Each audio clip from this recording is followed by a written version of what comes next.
Mesdames, Messieurs, chers téléspectateurs, tout le plaisir est pour moi de vous retrouver devant vos petits écrans pour votre magazine, c'est Éclairage.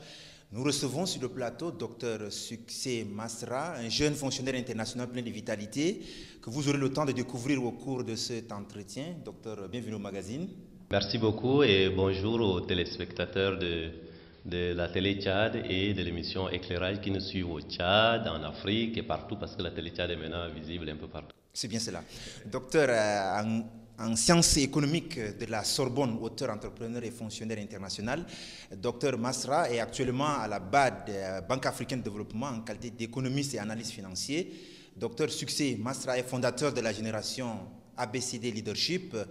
Il se nomme soldat de développement et de la tolérance. Docteur, une fois de plus, bienvenue au magazine. Merci et je suis très ravi toujours d'échanger à titre privé notamment, mais en tant qu'un jeune patriote, et c'est toujours intéressant d'avoir des échanges en tout cas. Merci. Mesdames, Messieurs, bienvenue à votre magazine. Dans la vie, l'on a toujours besoin d'un modèle, sinon d'un exemple, voire d'une icône à suivre pour l'imiter. Le Tchad a des talents, des grands talents. Vous aurez le temps de découvrir amplement qui est Dr Masra dans cet entretien. Docteur, dites-nous ce que vous faites actuellement à la BAD, amplement pour les téléspectateurs qui vous suivent en direct sur Télé Tchad. Absolument. Alors, à la Banque africaine de développement, je suis rentré il y a quelques années au titre d'un concours qui chaque année est organisé. Ça s'appelle le programme des jeunes professionnels de la Banque africaine de développement. Donc, ça recrute à peu près une vingtaine de jeunes chaque année venant de 80 pays, dont les 54 pays africains. Donc, je suis rentré grâce à ce programme. Ensuite, je suis passé senior et aujourd'hui, je suis économiste et analyste financier principal au niveau de cette institution panafricaine qui se donne pour objectif de bâtir aujourd'hui une meilleure Afrique de demain. Donc c'est à cette qualité-là que je fournis mes compétences avec mon double profil en économie d'un côté et en finance de l'autre, avec un travail focalisé sur notamment l'énergie et notamment les énergies renouvelables parce que c'est une de mes spécialités. Donc c'est à ce titre que je travaille à la Banque africaine de développement aujourd'hui. Plus spécifiquement pour les téléspectateurs, quelles sont les tâches que vous assumez en qualité d'analyste et économiste principal à la BAD? Alors, la Banque africaine de développement, c'est une institution de financement du développement. C'est une banque de développement. Donc, nous travaillons sur l'ensemble des secteurs de développement à l'échelle du continent africain, pour l'ensemble des 54 pays africains. Et pour monter les projets, pour les concevoir et pour les mettre en œuvre, il est important de regarder tous les aspects. La rentabilité économique du projet, la faisabilité financière du projet font partie des aspects importants qu'il faut regarder.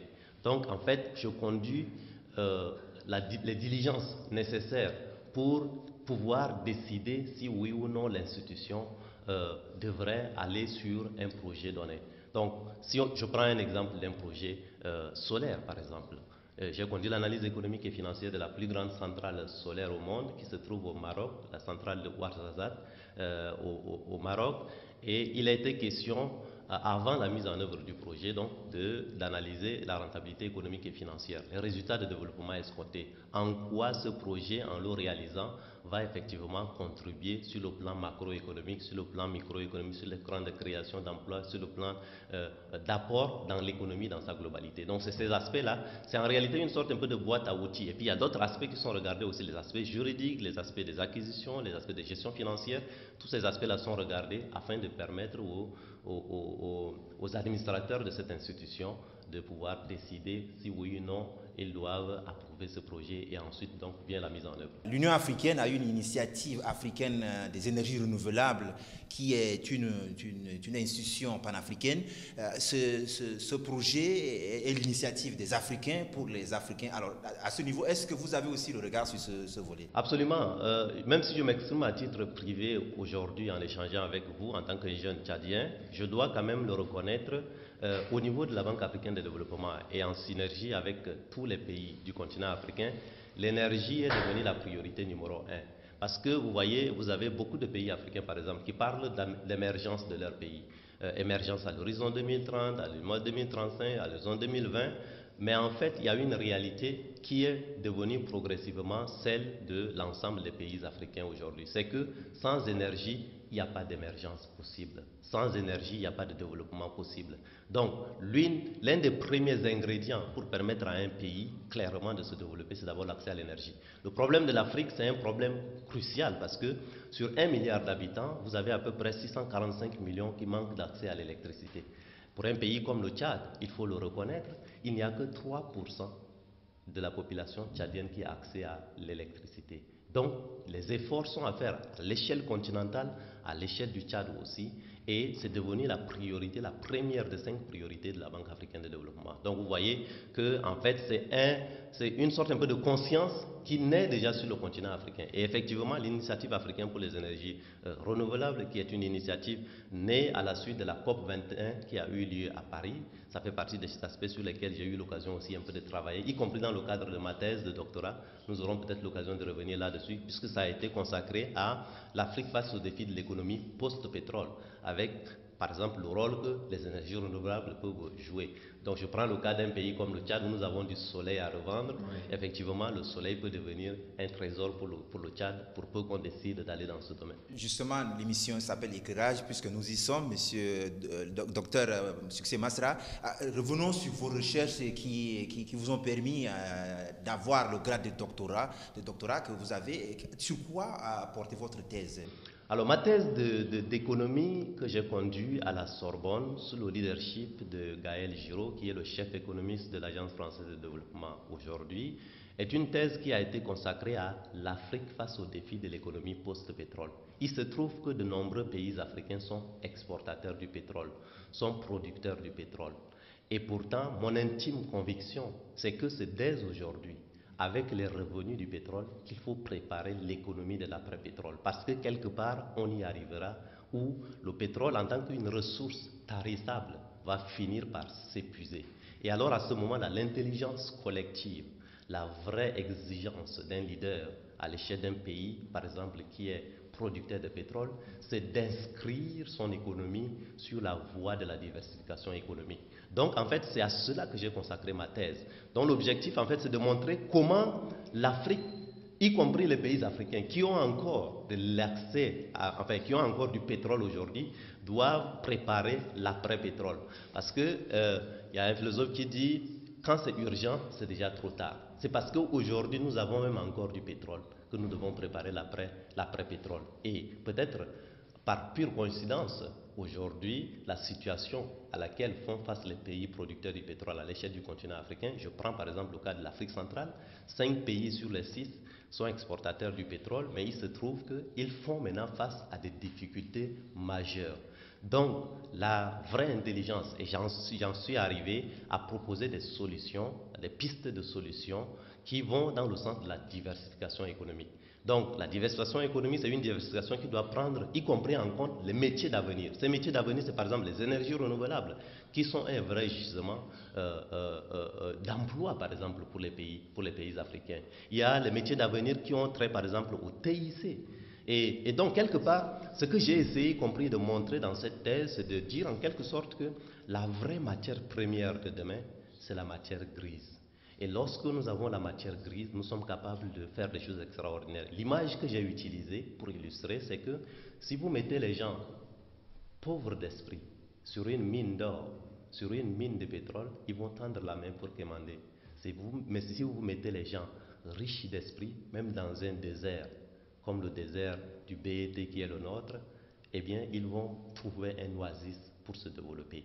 Donc, c'est une sorte un peu d'appel à un shift, à un vrai changement de paradigme. Parce qu'il m'est apparu, pourquoi j'ai mené cette thèse en 6 ans de recherche sur le terrain et sanctionné par mon doctorat à la Sorbonne, c'est qu'il m'est apparu que la plupart des plans d'émergence des pays africains, des plans de développement, ce qui apparaissait, c'est que les gens ont oublié au passage, dans la plupart des cas, la vraie force de demain qui est la qualité des ressources humaines. Oui, mais docteur, excusez-moi de vous interrompre.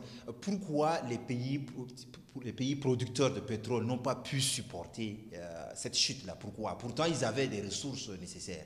La situation varie en fonction des pays, mais il y a des dénominateurs communs. Si je peux parler plutôt des dénominateurs communs, pas forcément le cas spécifique forcément du Tchad, mais je veux parler des dénominateurs communs, au sens où il y a ce qu'on appelle le syndrome hollandais. C'est the Dutch disease, on l'appelle comme ça en anglais, qui est quoi en réalité? C'est qu'il y a un réflexe qui est que tous les pays qui sont dotés d'une certaine ressource naturelle abondante et qui a de la valeur sur les marchés tombent dans une sorte un peu de médiocrité économique, au sens où la plupart ou l'essentiel de leur économie, le temps passant, se trouve être guidé uniquement par les revenus provenant de cette ressource-là. Donc le piège dans lequel les pays producteurs du pétrole sont dans la plupart des cas tombés, c'est qu'ils oublient au passage de diversifier leur économie. Certains en parlent, mais ne prennent pas forcément les mesures sur le plan institutionnel, sur le plan politique, sur le plan d'activité qui permettent par exemple de diversifier leur agriculture, de diversifier leur élevage, de diversifier les autres sources, les services, de manière à ce qu'ils gagnent en compétitivité. Mais il y a d'autres pays, vous prenez le cas par exemple du Qatar, qui a aussi du pétrole.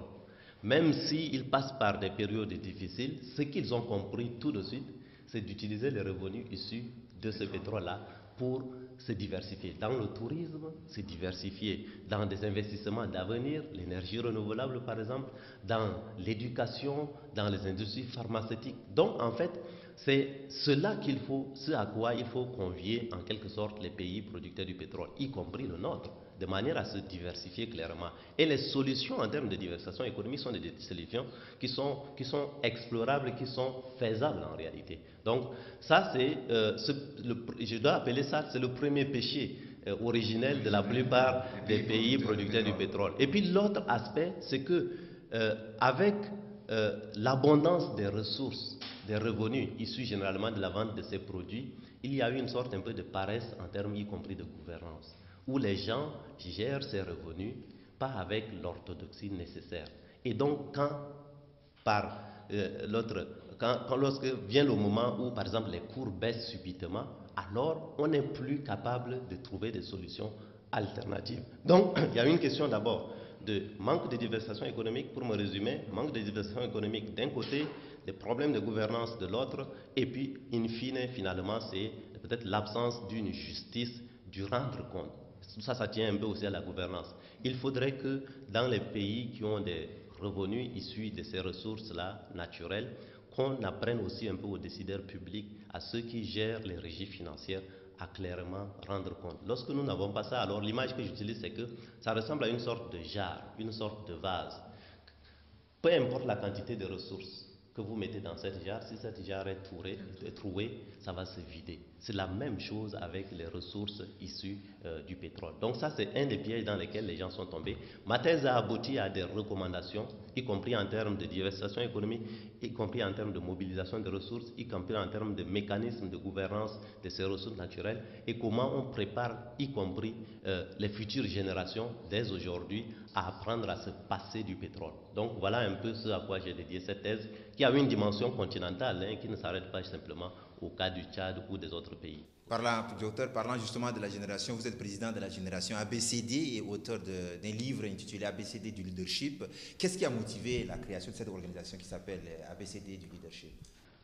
Génération ABCD, nous l'avons créée le 5 décembre 2013, le jour du décès de Nelson Mandela. Nous avons l'image de Mandela qui nous regarde en quelque sorte ici. Nelson Mandela, voilà un homme issu du continent africain, mais qui appartient désormais à l'universel. Voilà un homme qui a été emprisonné pendant 27 ans pour les causes dans lesquelles il croyait, et qui, à la sortie de cela, il a passé à peine 5 ans au pouvoir, et puis il s'en est allé. Il n'est pas tombé dans l'orgueil de dire que sans lui, son pays ne pouvait pas s'en sortir, parce qu'il s'est battu pendant 27 ans quand même. Très peu de leaders peuvent se mettre à se battre pour les choses dans lesquelles ils croient pendant 25 ans. Et puis à la sortie de cela, ceux qui l'ont emprisonné, ceux qui l'ont condamné, au lieu de tomber dans le piège de la vengeance, il a prôné la nation arc-en-ciel assise sur les valeurs de la tolérance. Donc, lorsque Nelson Mandela disparaissait le 5 décembre 2013 avec des jeunes Tchadiens, mais d'autres jeunes Africains aussi, il nous a semblé important de perpétuer l'héritage de cet homme qui pour nous appartient à l'universel. Donc, nous avons décidé donc de créer Génération ABCD, qui veut dire Anybody Can Dream, ou Acting and Building the Tchadian Dream. Ça veut dire chacun peut rêver. L'idée, c'est de dire, peu importe vos origines. Et cet homme, Nelson Mandela, venait de conditions modestes, mais il a visé le meilleur pour son pays. Donc, nous voulons à travers cela dire aux jeunes générations, peu importe d'où vous venez, peu importe vos origines, peu importe votre religion, ce sur quoi vous devez inscrire votre énergie, c'est de construire une société assise sur les valeurs de l'excellence citoyenne d'un côté et de la tolérance. Pour des pays comme le nôtre, le Tchad, où nous avons plus de 200 ethnies, nous avons plusieurs religions, où vous avez des musulmans, des chrétiens, des animistes et j'en passe, il est indispensable de braquer le regard des jeunes générations sur ces valeurs qui sont des valeurs de tolérance universelle, des valeurs d'excellence citoyenne. Donc, c'est une manière en fait de prôner au niveau des jeunes générations un leadership éthique, de manière à ce que le sens de ce qui concerne la cité dans son ensemble, leur pays, l'envie de faire grandir leur pays, de bâtir une nation multiculturelle et tout ça soit des choses qui soient intériorisées. Donc, nous prenons à travers Génération ABCD l'excellence 360 degrés, c'est-à-dire une excellence qui ne regarde pas d'où vous venez. Il y a des jeunes aveugles qui sont excellents.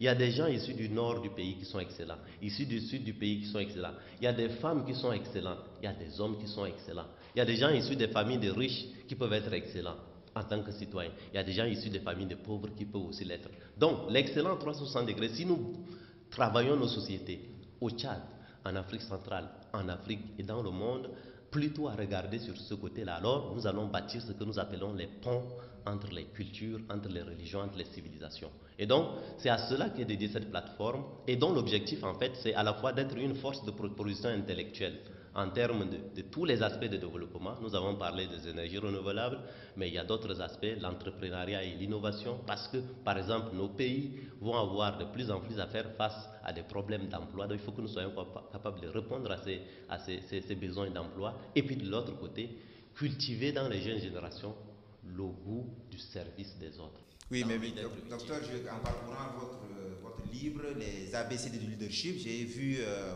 des écrits qui disent comme quoi être docteur n'est pas une fin en soi, mais vous vous dites un soldat de développement et de tolérance. Qu'est-ce que vous incarnez dans ce que vous dites? Absolument. Alors, être un docteur en soi n'est pas une fin.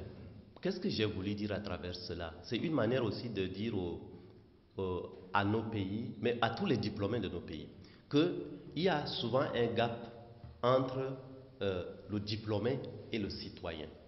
Et je voudrais que les jeunes qui se forment, qui se battent pour obtenir des grands diplômes, pour avoir un grand emploi, pour réussir dans une grande entreprise et tout ça, ne s'arrêtent pas juste à cela. Parce que pour moi, ça c'est la première dimension d'une réussite.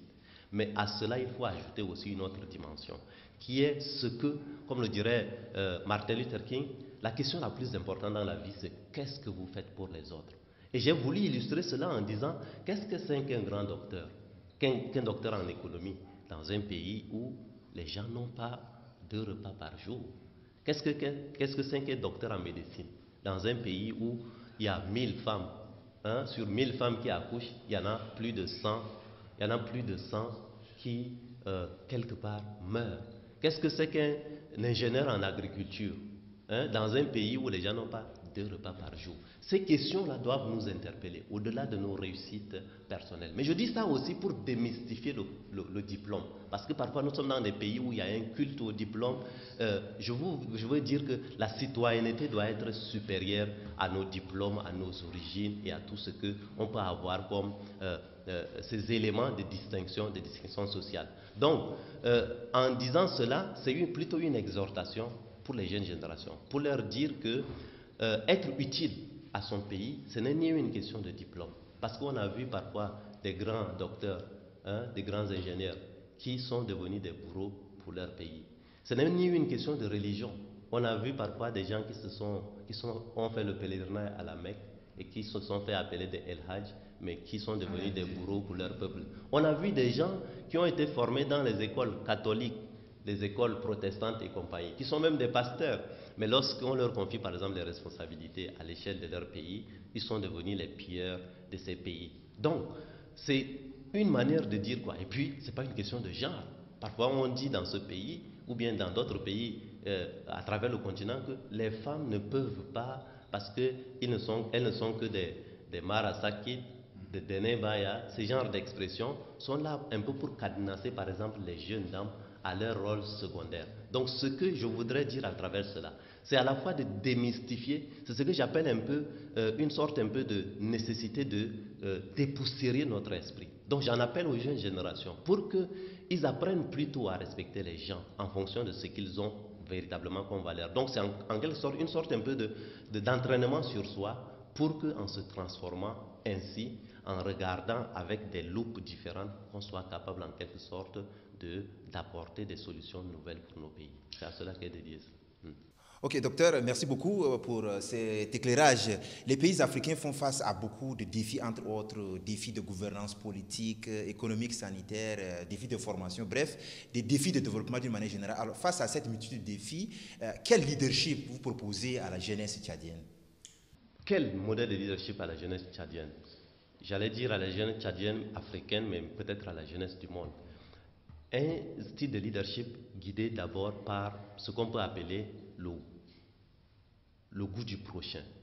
C'est-à-dire un leadership animé par les valeurs à la fois éthiques, mais les valeurs simplement d'humanité.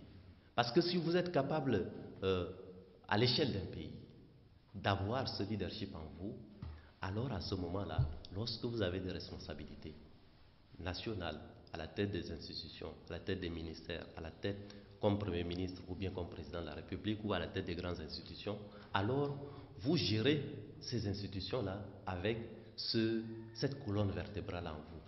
Parce que si vous êtes capable de regarder l'humain, alors vous épousez ce que j'aime bien souvent discuter avec les jeunes du Centre des jeunes aveugles du Tchad, que je côtoie depuis une dizaine d'années.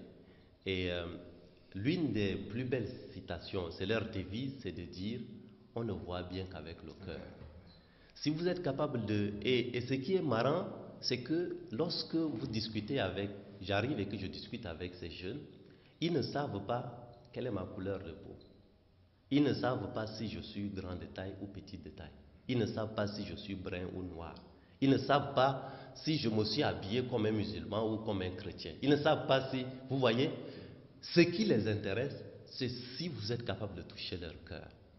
Et si, à l'échelle de nos pays, nous avons des dirigeants qui sont d'abord et avant tout guidés par cela, ce seront des dirigeants qui vont prôner le sens de l'éthique, le sens de la justice pour tous, le sens de l'égalité pour tous. Alors, à ce moment-là, lorsqu'ils gèrent les deniers publics, lorsqu'ils gèrent la société dans son ensemble, ils seront d'abord guidés par le sens de la justice, le sens de l'équité, le sens d'être utile à leurs semblables, à leurs prochains. Le prochain, ce ne sera pas le neveu, ce ne sera pas forcément le cousin de la femme, ce ne sera pas forcément quelqu'un qui est issu de sa tribu, ce ne sera pas forcément celui qui est issu de sa religion, ce ne sera pas celui qui est issu de son genre, parce qu'on est garçon, alors on va privilégier les garçons, ou quand on est femme, on doit privilégier les femmes inversement. Le prochain, ce sera celui en face de toi, ton voisin immédiat. Ton voisin immédiat, qu'il appartienne ou non à ton ethnie ou à ta religion, c'est cela ton prochain. Ce sera celui de l'autre religion en face. Ce sera de l'autre village en face. Ce sera celui de ton pays dans sa globalité. Et alors, si vous agrégez ça à l'échelle d'une sous-région, à l'échelle du continent ou à l'échelle mondiale, si alors les hommes sont guidés en tant que leaders ou non leaders, sont guidés d'abord par ce sens de l'humain en premier, alors à ce moment, ils sont capables de construire les ponts entre les cultures, entre les religions, entre les civilisations. Ils sont capables d'aller au-delà de leur famille, au-delà de leur couleur de peau, au-delà de leur genre, au-delà de leur ethnie. Et alors à ce moment-là, ils seront ce que j'appelle des leaders pleins. Et c'est en cela que les gens comme Nelson Mandela m'inspirent énormément et que j'exhorte les jeunes générations du Tchad d'Afrique centrale, d'Afrique et d'ailleurs à s'en inspirer, parce que c'est des gens qui ont été capables de pardonner au-delà des couleurs de peau, d'être capables de pardonner à ceux qui l'ont envoyé en prison pendant 27 ans. Et puis quand il en est sorti, il a bâti ce qu'on appelle une société arc-en-ciel. Donc dans des pays où le piège est de privilégier les cousins, privilégier les neveux, privilégier son ethnie, privilégier sa tribu, privilégier son village, etc., il nous faut bâtir plutôt des leaders qui demain seront capables d'être guidés d'abord par ce qui concerne l'humain dans son ensemble. Parce que le fait que vous, Elon, par exemple, vous soyez né dans votre village, que moi je sois né dans une partie de ce pays, que notre ami Saïd ou Mohamed soit né à Abéché ou dans le BET, nous n'avons pas décidé de cela. Non. Le fait que vous soyez né garçon ou bien votre épouse soit née femme, elle n'a pas décidé de cela. On ne vous a pas demandé votre avis. Non. Donc ça veut dire quoi? Tout ça, c'est le fruit du hasard. Vous n'avez pas décidé de naître noir, moi non plus. Certains n'ont pas décidé de naître blanc ou de naître asiatique. Donc ça, c'est ce que j'appelle un déterminisme dans lequel nous sommes. Donc cela nous impose aussi une responsabilité à l'échelle de nos pays. Le fait que nous soyons nés dans un pays donné nous donne une responsabilité immédiate.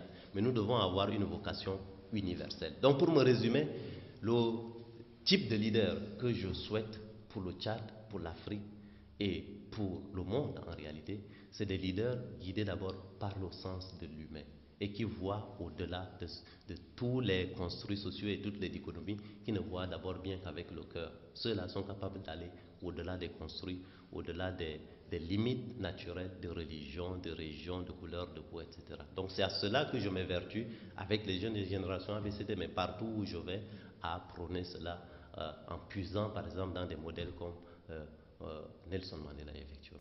Justement, docteur, vous êtes aussi entrepreneur. La question d'emploi se pose avec acuité dans les pays africains, et particulièrement au Tchad.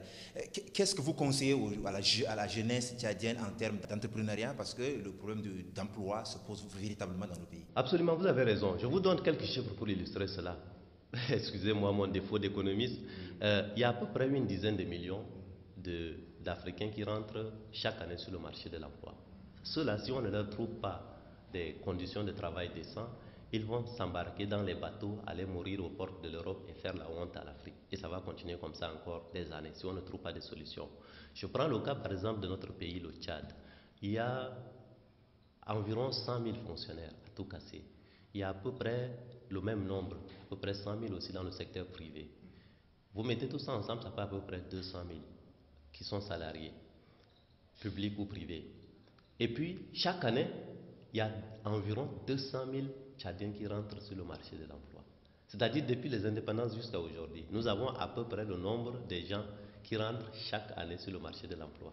Donc, même si l'État décidait d'embaucher les gens de façon efficace, ce que je voudrais dire avec une exigence de vérité aux jeunes générations, c'est que l'État ne pourra pas employer tout le monde.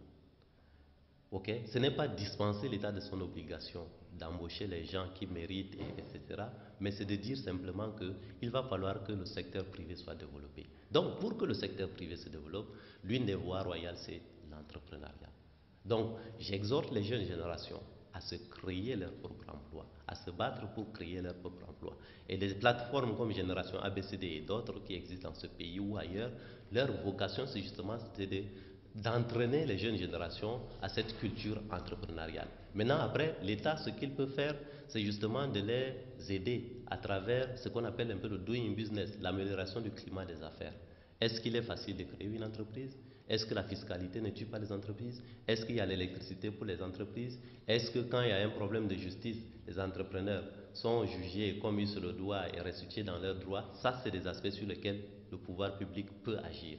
Mais le secteur privé, son rôle est important. Donc la culture entrepreneuriale, c'est une des choses indispensables si nous voulons que notre pays puisse aussi créer les conditions d'un développement optimal. Donc c'est à cela qu'on dédie aussi les jeunes générations. Nous avons dans Génération ABCD créé un pôle entrepreneuriat et innovation et grâce auquel les jeunes se lancent dans les nouveaux métiers, technologie de l'information, les communications, les ventes en ligne, voilà, tous ces métiers, l'agribusiness, les panneaux solaires, enfin tous ces aspects-là, ils s'entraînent un peu à tout cela pour pouvoir demain, en fait, en quelque sorte, apprendre à se prendre eux-mêmes en charge, parce que c'est aussi comme ça qu'on peut contribuer au développement du pays.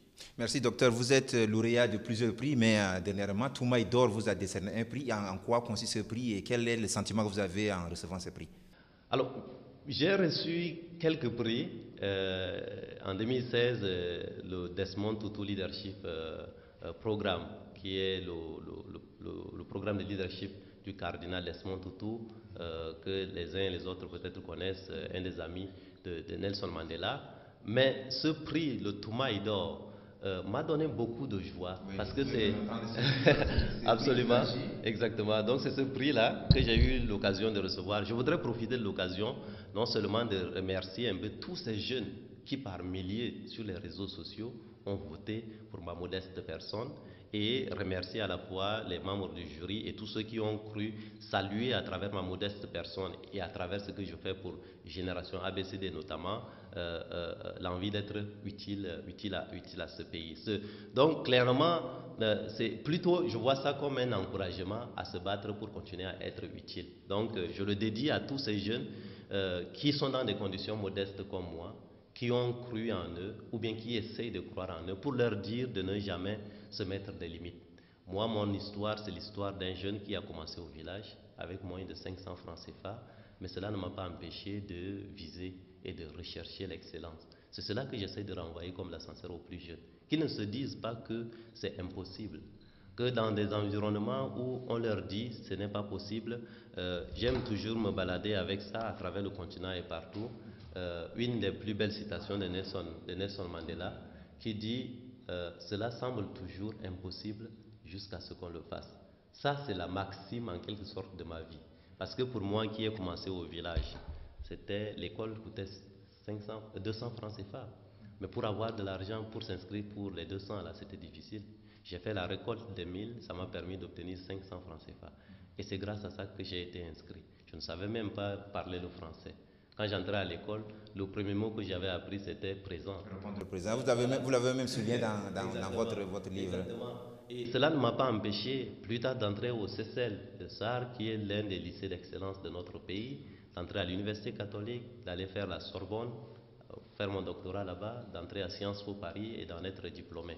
Tout ça, et puis de rentrer à 26 ans comme le plus jeune fonctionnaire tchadien entrant à la Banque africaine de développement. Je le dis non pas pour me vanter, je le dis pour tous ces jeunes qui sont dans des situations modestes comme les miennes, qui sont issus des conditions modestes, de se dire qu'ils peuvent se battre pour réussir.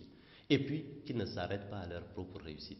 C'est en cela que ce type de prix, ils sont là pour saluer non pas le parcours individuel, mais ce qu'on fait pour la communauté me donne une vraie joie. Donc je le dédie à tous ces jeunes en tout cas. Docteur, vous êtes aussi auteur de quelques ouvrages, parmi lesquels les ABC du leadership. Peut-on connaître les autres ouvrages et de quoi avez-vous parlé?